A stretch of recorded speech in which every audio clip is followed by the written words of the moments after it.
Years ago, I wrote a book called Free Your Fascia, which came out of my interest in how the bones and the soft tissue, the muscles, the fascia, etc., are connected, and how that interaction affects our posture, our alignment, and our health and wellness. Hi, I'm Trish Gleason, and today we have with us Dr. Daniel Fenster from New York City, and he's going to talk to you today about how fascia, how wellness, and posture are all connected. So welcome today, Dr. Fenster. How are you? I'm doing great. It's a little cold here in New York City today, but doing well. Is it? Okay. What's the temperature? It's in the 30s, low 30s. Oh, gosh. Well, we're down here in Florida. It's pretty nice here, so come and visit. Don't rub it in. Okay. Well, we better get you going because I know you've got a clinic full of patients there. So could you please just go ahead and introduce yourself, and please do not be modest because I happen to know you have some celebrities and world famous higher echelon people as your patients that fly into New York City all the time. So I'll turn it over to you now, and then I've got a lot of questions for you. Great. Thank you so much. So I've been practicing as a chiropractor here in New York City I'm in my 40th year, and being in New York City gives me tremendous opportunities to meet many different kinds of people. It's been an extraordinary experience to practice here in New York City, to pay these high rents, etc. But I have traveled the world treating all sorts of celebrities and international personalities. I've had many celebrities over the years, so it's been quite an experience. I've had quite an interesting niche of treating a lot of royal families over the years. So that's been really an extraordinary experience. But the truth is that's just the exception. My everyday interactions are with regular people who have aches and pains and difficulties and discomforts in their lives that they're looking to resolve. So I've had a great opportunity to do that. As I said, I'm in my 40th year, so hopefully I've helped a lot of people over the years. A few years ago, I wrote a book called Free Your Fascia, which came out of my interest in how the bones and the soft tissue, the muscles, the fascia, etc., are connected, and how that interaction affects our posture, our alignment, and our health and wellness. So many people think about chiropractors as just bone doctors and just neck or back doctors, but really we are way more than that. And one of the keys to being more than that is the connection, the interplay between the bones, the alignments, the posture, and the fascia. And that led to me writing this book a few years ago. Wow. Quite impressive, I'll tell you. So let's get into a few of the questions. So are there any specific exercises or therapies that we can do to work with fascia to help us have a longer life or be healthier, or any exercise relating to fascia? Just for a moment, I want to explain exactly what the fascia is, because fascia is the greatest organ in the body that no one knows about. The research is emerging now on fascia and how extensive it is. People have never known this before. When I was in gross anatomy dissection lab over 40 years ago, as I said, we used to take the fascia and throw it in the garbage because we thought it was inert. We didn't realize that it is the greatest, meaning largest organ in the body. And it goes from the top of our head to the bottom of our feet. And it communicates. There is communication through every part of our fascia. So something that affects your head might affect your feet, or vice versa, through that fascial network that spans the entire body. Fascia is a very important structure, and one of the best and simplest ways to affect fascia is through stretching. Stretching is a very important way to make your fascia supple and soft. Fascia that's not addressed can become hard and dry, and we don't want that to happen. So hydration is a very important aspect of having healthy fascia. One of the messages that I think is really important in this conversation, and I don't want it to be lost in just talking about fascia, is that the entire body is one unit. And I know that that's a message that's been beaten like a dead horse, but it can never be overstressed. That this body is an entire system, and one part of the system affects another part of the system. Nutrition affects fascia, hydration affects fascia, fascia affects posture, the organs and how the organs function, and overall wellness and the reduction of disease, and promotes healthy aging. So all of these things are connected, and that message should never be lost, no matter what aspect you're speaking about in terms of health and wellness. So stretching is very important. Yoga is a great thing, generally speaking, although there are some postures that are not great for all people. Some postures in general can be a little bit injurious. Chiropractic adjustments?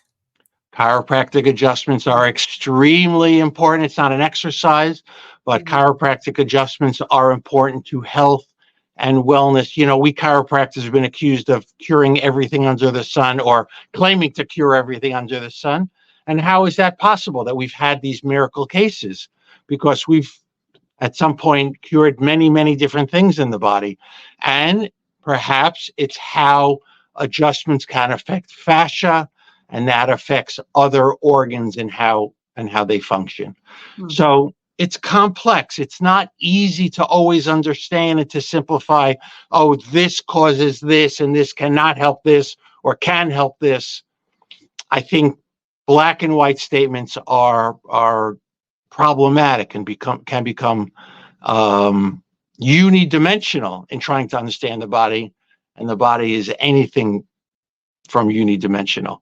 Absolutely. So from a layman's point of view, how far into the body is your fascia, or is it different levels into your body? There are 3 levels of the fascia: superficial, mid, and deep. The fascia goes through and around every one of our organs and our bones. It is a very extensive network that we, as I said, we're just beginning to understand in terms of research and science, but we know that it is very, very extensive. There's some new research talking about how when people talk about, oh, I just have this feeling, this gut feeling, or I'm not feeling happy or healthy, that feeling, which is called interoception, is in the fascia. Oh. So, as I said, trying to understand this, or to pigeonhole it or to silo it, is not a good idea, especially as the research is emerging. Oh, I'm sure everybody watching and myself, we're going to definitely delve into it some more.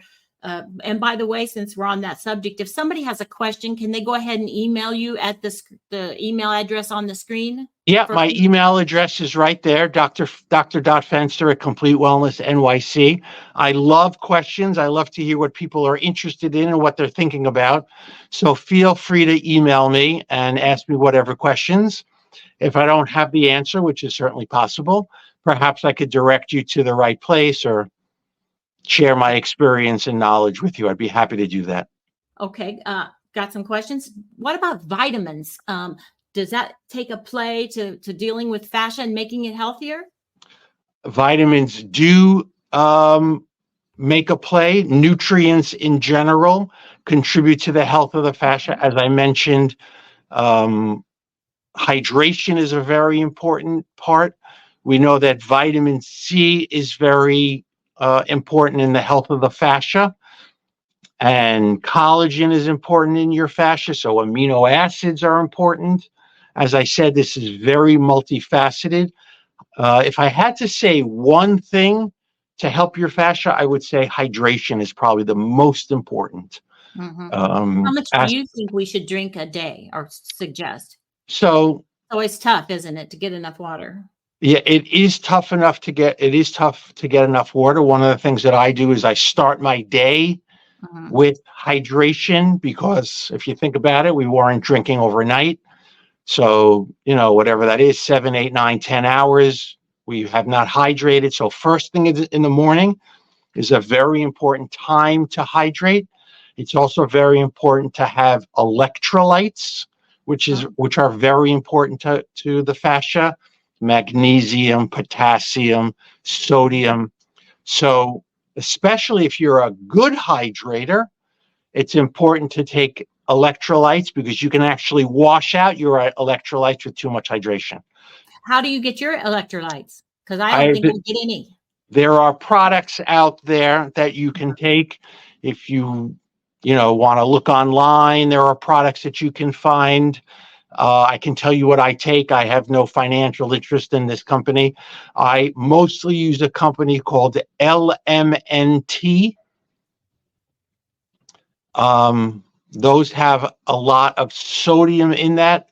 Sodium, the research shows, I believe, is underappreciated as an electrolyte.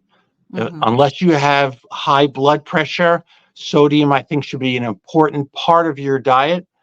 Not to oversalt, but certainly some salt in the diet is important, especially if you don't have high blood pressure. Okay. What about vitamin D? Because we're still in the vitamin and nutrition area. Do you see that come into play with the?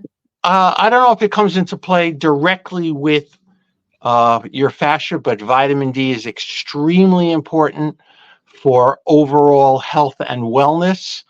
Most of the world, especially in the higher latitudes like New York, not quite as much in Florida where you get more sun, but a low vitamin D is very, very, very common. Okay. So the other issue is understanding the role of vitamin D in the body and how much you really need. What is the role? Do you mind? Immunity. I mean, there's, digestion, bone health, mental health. It's very important. Mood. It's a very important nutrient to have in your diet. The body does produce vitamin D, but it doesn't produce enough, especially, as I said, in the northern latitudes. And in today's day and age, we spend so much time indoors. Yeah. So the normal range of vitamin D is 30 to 100.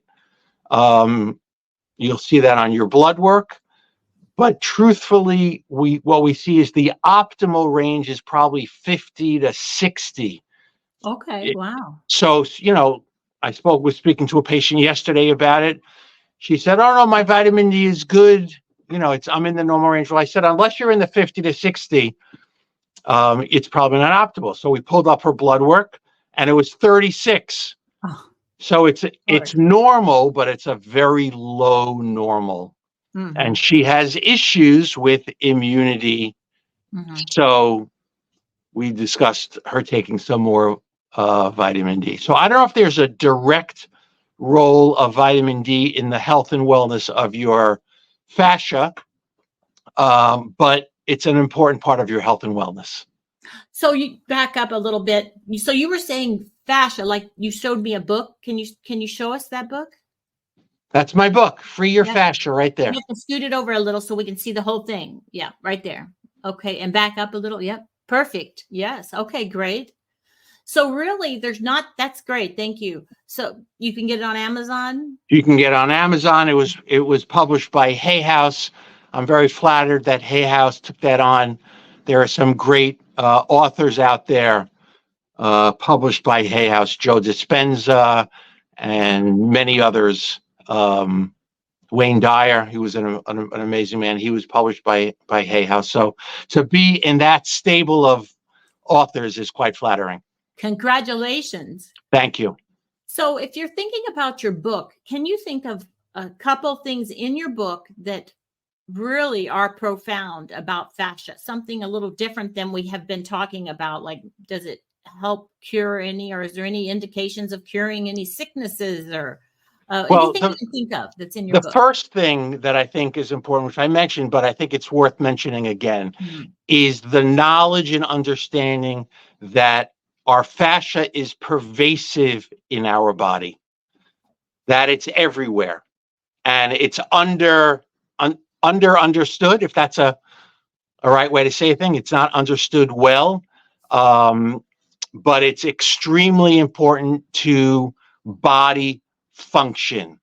And there's some new, maybe not new, but recent research coming out from Helene Langevin, who was at Harvard for a while. It's on page 69 in my book. I was looking at it earlier. And there's some early evidence that addressing the fascia through stretching can reduce the likelihood of cancer in the body. Now, again, it is early, but I think it's worth thinking about in terms of how the health of your fascia might be affecting you, and how addressing the fascia can reduce inflammation in the body. And we know just from health and wellness in general that inflammation is a common denominator in many disease processes in the body. So if we can reduce inflammation by addressing our fascia through stretching and other things, that would be a wise choice to make. One of the things that I think about as a chiropractor is posture and alignment. And we know that poor posture and alignment affects the fascia and makes that fascia dry and brittle and restricted, and that causes inflammation. And as I said, inflammation is an important component in many diseases. So when you start to think about how all those things are connected, posture, alignment, inflammation, and your fascia, those are really going to help you to have a healthy lifespan, a great health span. It's one thing to live a long time, but it's another thing to live healthfully as we age. And if you think about a person, hunched over and walking, trying to ambulate around, you don't get that that's a healthy person. But when you see someone that has beautiful posture, walking erect and gliding through life, that's a person that we think about as healthy and energetic and having great fascia and functioning quite well in their lives. And that's what we all want for ourselves and our loved ones as well. So it'll help us live longer. Thank you for that tip, for sure. Yeah. So longer and healthfully. Yes. Yeah. Happier. If you're, I say if you're not healthy, it's hard to spend a bunch of money if you have a bunch of money because you're not healthy, right? Go out and have some fun. One of the things that I've seen being a New Yorker and traveling the world with some very, very wealthy people, on their planes and on their yachts and all that stuff, when they're not healthy, because they are subject to illness like everybody else, you can throw all the money at these problems. And health is wealth. I have seen that again and again and again. We have to appreciate our health. So, we have to be proactive about health rather than reactive. Let's take care of it before we have a problem, which is what you have been teaching for all those years, 4 decades. Well, I'd like to take credit for that, but I can't. Ben Franklin was alive in the 1700s, He's the man that created the line, "An ounce of prevention is worth a pound of cure." And being proactive is much wiser and easier